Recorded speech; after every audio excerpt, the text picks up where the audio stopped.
So, I've been doing this thing that I'm calling D.N.A. Ti-Achi, which means deep neural access time achievement. So, I'm working on the process and, you know, we'll see what comes out of it. But this one is on how sex with multiple partners can destroy you, the memory of the body. And the rest of it, I'm not going to try to even pronounce. One to the other.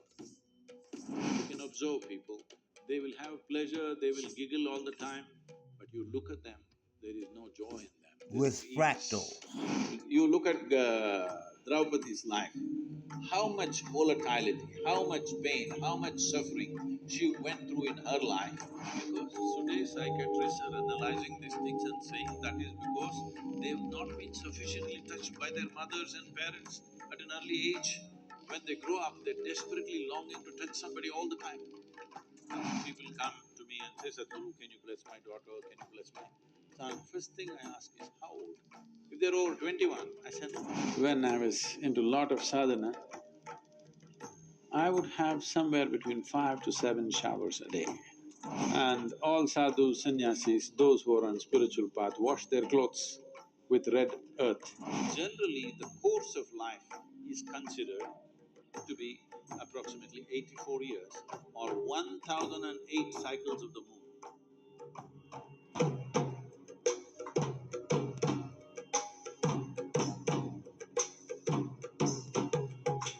Sadhguru, my next question for you is why can't one husband be with multiple women and one woman or a wife can be with multiple husbands in today's society among consenting adults? And what impact do these people have when they're involved in such relationships?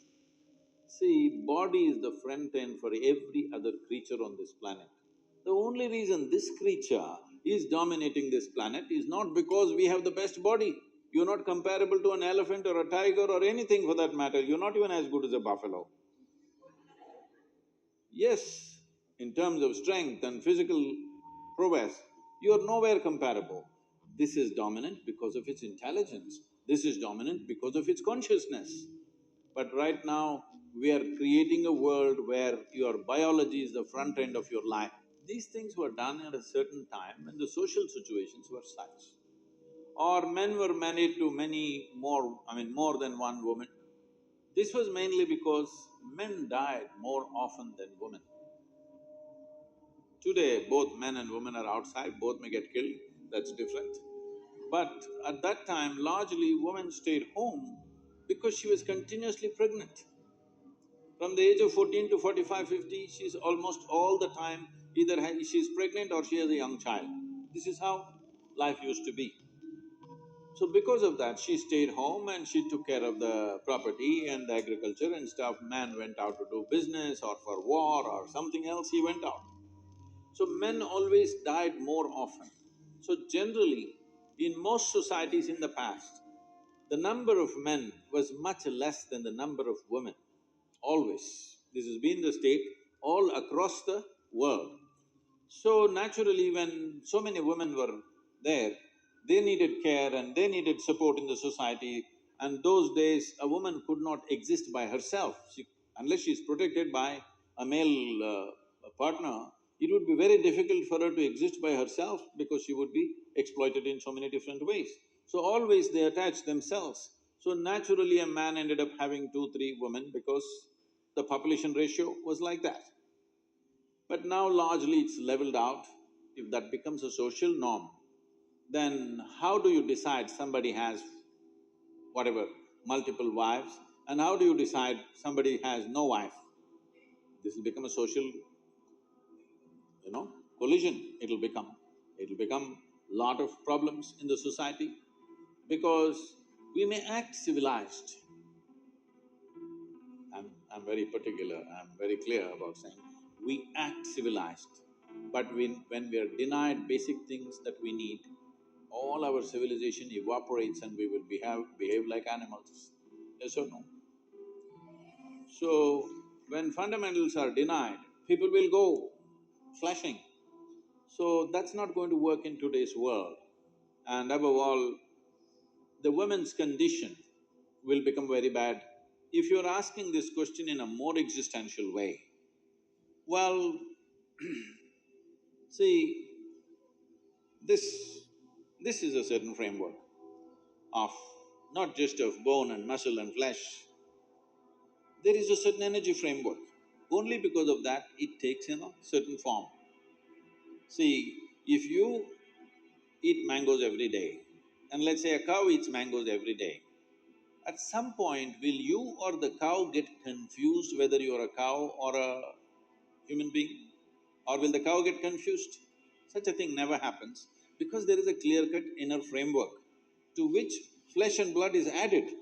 But there is a framework, an evolutionary memory framework is there, it never gets broken, isn't it? So in this framework, how strong you keep this framework, how much integrity is there to this energy framework will determine many things about your life, many aspects of your life. Especially if you want to raise this life to another level of function, it's very important you maintain this integrity. This is why, irrespective of which religion, which spiritual process, if people want to raise themselves to a certain point, first thing they will talk about is becoming monks or brahmacharis or sannyasis, because the idea is to create such a level of integrity that this is a whole life by itself, that it doesn't lean on anything else for support, either for physical well-being or emotional well-being or psychological companionship.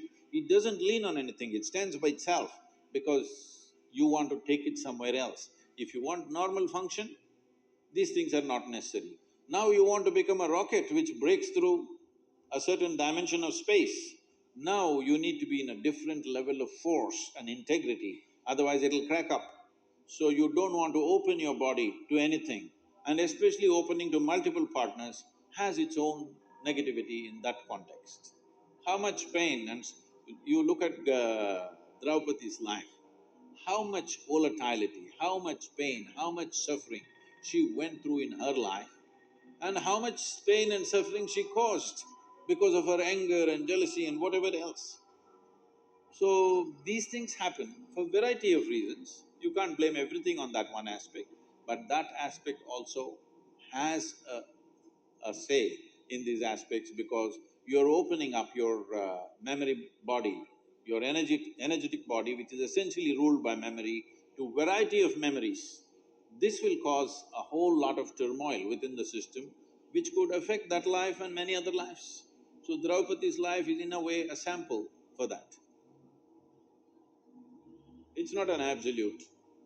This is not an absolute, but this has an influence. Runanubandha means the physical memory that you carry within you. This can happen because of blood relationship. This can also happen due to sexual relationships. That body has a certain memory. It's not appropriate to say genetic memory. Runanubandha is not like genetic factors being transmitted from parent to child, not on that level. There is a physical memory of remembering where you came from. Not necessarily in terms of tone of your skin, shape of your nose, how you're built, your race, not that. It is just that if you just as much as hold somebody's hand, you will develop Runanubandha. This is why in India if you come, people will do like this. They don't want to do that. They will love you like this. And there are many things, they won't give certain substances. Nobody will give salt to you or will receive salt from you. If you try to give them salt, you'll say, keep it here. They don't want to take it from your hands. The till or the sesame seeds, they won't take it from you. Certain types of soils, nobody will receive it from you. If you want to give soil to somebody, any kind of soil, there are rituals where soil is given. always you keep it down, I'll pick it from there. Never take it from somebody's hands, because you will develop runanubandha. Because the culture is constantly conscious of not building bondage, to keep the bondage of life to the minimal extent, only to the extent it's necessary, because you're working towards your liberation. Because of that, this awareness and these sensitivities have come. So the body remembers any kind of intimacy, not only with another physical body, any kind of intimacy even with any physical substance, it remembers. Certain types of substances are more capable of doing this, certain other types are less. So, for this here in the temple they're doing klesha nashana. Have you been through it, anybody? The fire wash. That is, if you're not getting cleaned with a regular shower, we're burning you out.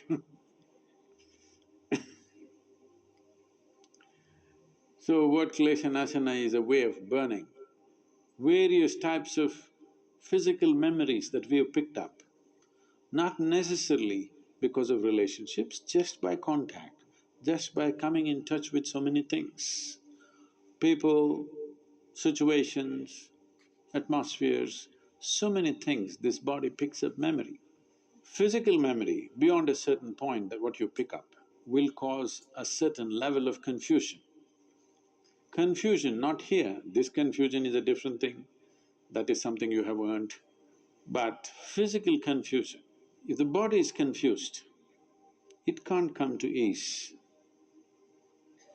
It is… many of you have noticed this, certain days your body seems to be confused. Have you noticed this? Wherever you sit somehow, another day you sit down, So, we created various systems to cleanse. One thing is fire wash, air wash, really. Of course, the water wash every day. When I was in a period of time when I was into lot of sadhana, I would have somewhere between 5 to 7 showers a day. Because your system becomes so sensitive, you sat on this cushion, now you're conscious what this cushion is doing to you. So you want to wash, at least just water running over your body. 5 to 7 days, 7 times a day.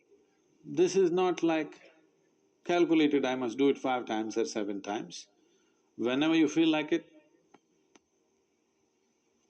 most yogis have shower at least twice a day, minimum. Usually it's a dip in the river, just at least once you dip in flowing water so that you're washed clean. And during the shift of southern hemisphere to northern hemisphere, which is right now, and again from north to south in June, July, these times the winds are strong in tropical country, or at least in India. In the Indian subcontinent, the winds are strong.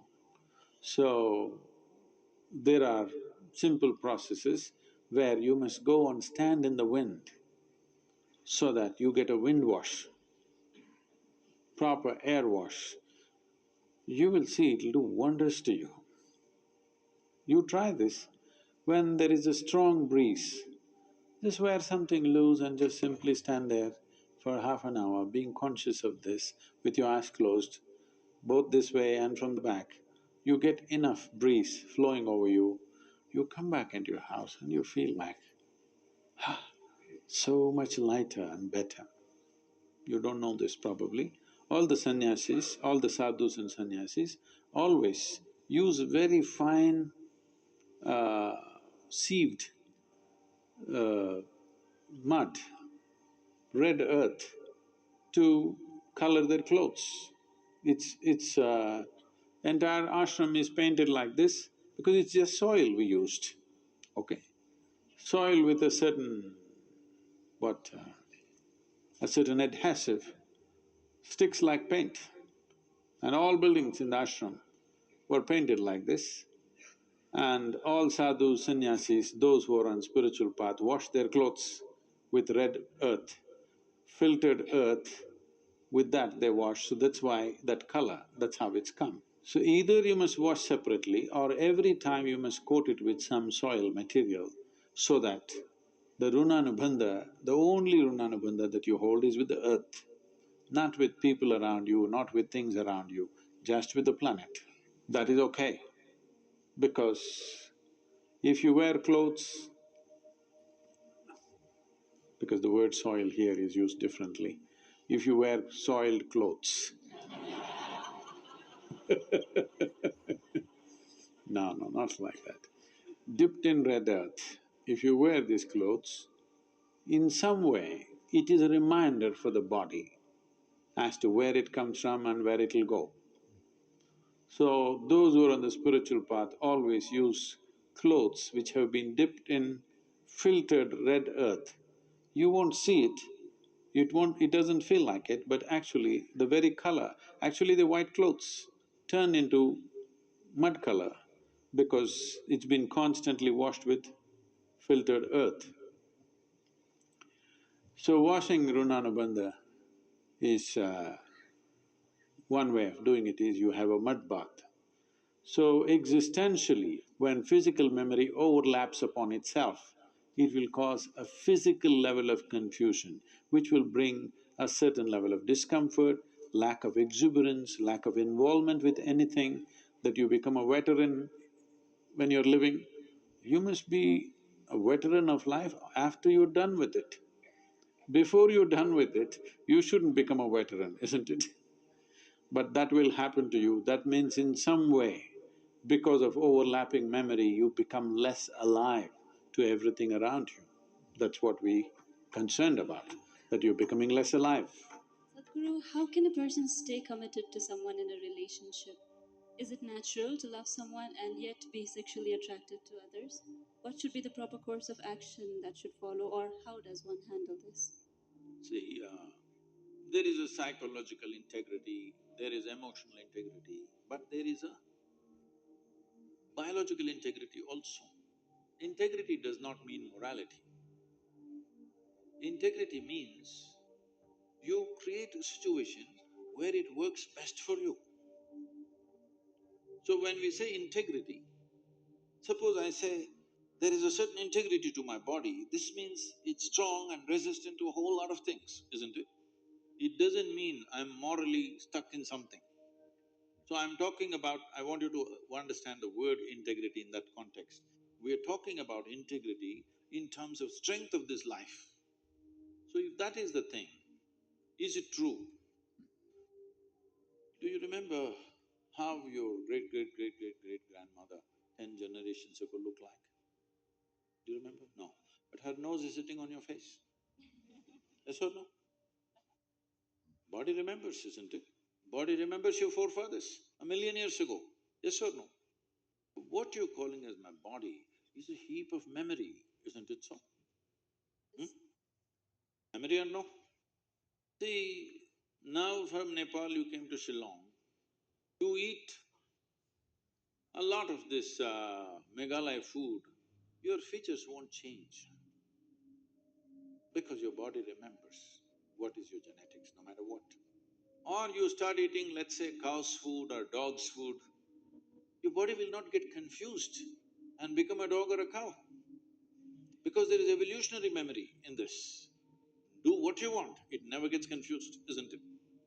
You start thinking I'm a dog and start barking like one, still the body won't change. Yes or no? Mentally you can, but body has such a deep-rooted memory. So this entire body, what you have, is essentially a certain integrity of memory. If that loses that memory integrity, then you will see it will become vulnerable to so many things. Now, the nature of the body is such that anything that you touch with a certain level of involvement will naturally absorb that memory. Not mentally, physically it'll absorb that memory. Traditionally in this culture we call this Runanubandha. You heard of such a word? Runanubandha. What this means is physical memory that you gather. Why people, you will see this with people, let's say in their home, they will go and sit in one place. This will usually the older people you will see, they want to go and sit in the same place. They won't sit in another place. Have you noticed this? Even your dog, he comes if he wants to sit here, he'll smell this, he'll smell that, he'll smell that, he'll smell that. And after much searching, he will settle down in that particular place. Next time you chase him somewhere, he comes, he goes and sits in the same place. Because there is memory. Today there is forensic equipment where you're sitting here right now, you went away. After 2, 3, 8 hours, if they come, not with a dog can easily do it. But with forensic equipment, we come here and just check this chair and we know it was you who was sitting here, not somebody else. So there is memory. Wherever you sit, stand, whatever you touch, there is memory and transaction happening all the time. Well, you come from Nepal, in India also it's very much there, in south is very strongly there, north maybe it's become weakened. We… people never give salt to another person. Do you know this? Here also, if somebody gives you salt, you say, please keep it there. Because there are certain materials which transmit memory much better than others. Salt, sesame seeds, lemons, like this if you give traditional people, they'll say, keep it there, I will take it. Because they don't want to develop runanabandha with you. Now, in India, if you see older generation of people, if you try to shake their hands, they'll do like this, because they don't want to get runanabandha with you. Because the idea is to keep the integrity of your body's memory in such a way that it doesn't become vulnerable to other things, that you become a very integrated life.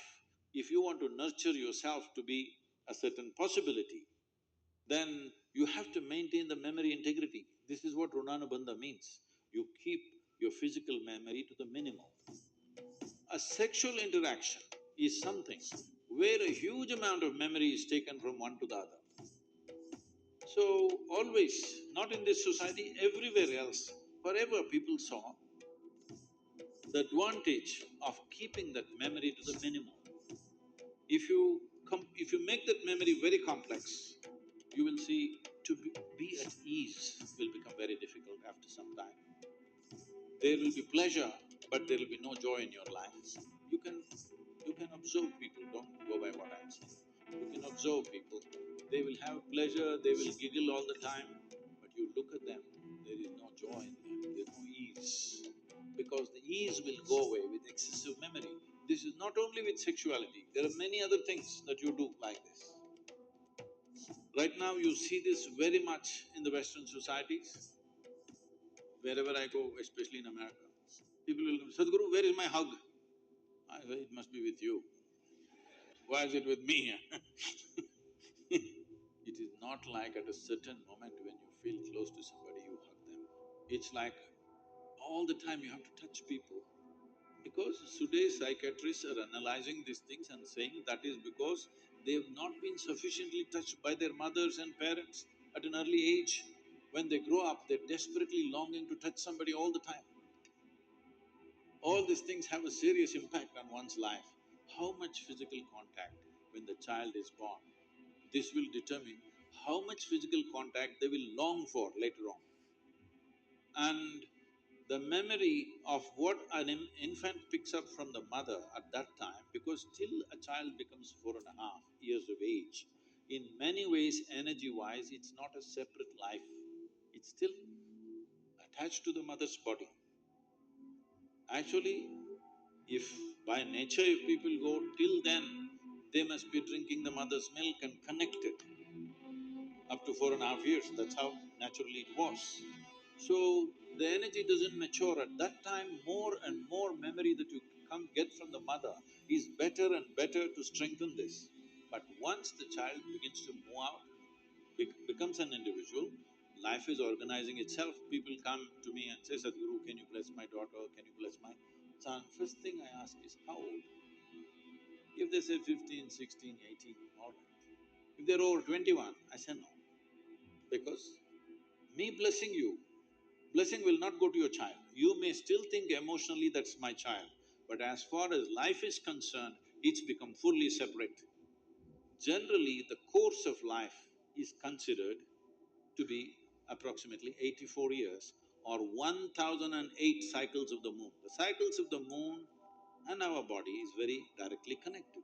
Only because our mother's bodies were in sync with the cycles of the moon, we are born, otherwise we wouldn't be born, isn't it? Hello? So, a full life is considered 1008 cycles of the moon, which will approximately considered as 83 to 84 years. So if one crosses 84, it's considered a full life. In this, the first quarter is the only time when it is connected to parentage. After that, the child must move because energy-wise, you cannot connect those two lives anymore. So that is when the longing, if you have not created enough integrity within yourself, the longing for another body multiplies. Even though the hormonal phase may be higher between 15 to 20, the longing to bind and bond with somebody increases after 21 years of age because unknowingly you're like a satellite who fell off the main mother. You come off the motherboard, now you want to attach to something unless you find some integrity. This is why between 12 and 18, one must do lot of sadhana to strengthen the body so that you don't desperately bind yourself to something or somebody. You must consciously, if you wish to take a partner, it must be a conscious process. If it's a compulsive process, then you will pay the price for it. This is not a question of morality, it is not that this is sin, that is sin. The question is, what is your priority in your life?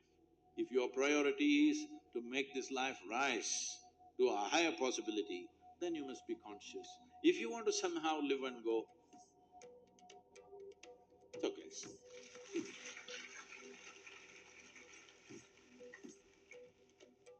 Thank you, Sadhguru. I'm sorry if I discouraged. You just answered my question, Sadhguru. Thank you so much for that.